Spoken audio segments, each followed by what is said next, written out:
مزگەوتە ساسە بۆ پەروەردە.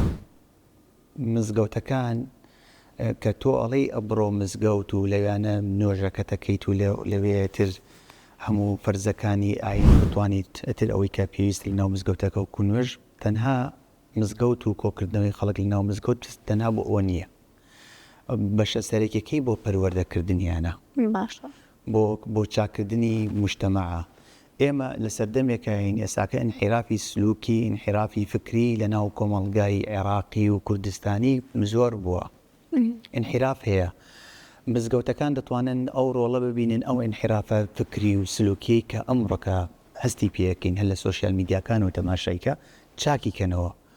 چونکو کاتێک کە پیاوێکی ئاین لە یەکێک لە منبەرەکان و لە شوێنی پێغەمبەر عەلەیهی سەڵات وسەلام ئەوەستێت خوتبە ئەدات، خەڵک جوێی لێ ڕائەگرێت بۆ تەصحیحی مەسار، بۆ دژایەتیکردنی ئەو انحرافە فکری سلوکی کە هەیە و چاکردنی خەڵک جوێی لێ ڕائەگرێت. ئەوە زۆر کات ئیشی حکوومەتەکان و ئیدارەکان نییە، ئیشی پیاوانیانی ئاینەکە لەسەر بنەمای قورئانی پیرۆز و تەفسیرکردنی ئاەتەکانی قورئان بۆ کۆمەڵانی خەڵکو و ڕەبتی کاتۆ بە دۆخی ئێستەی کۆمەڵگا و مجتەمەع و بەرەو چاکسازی بووە.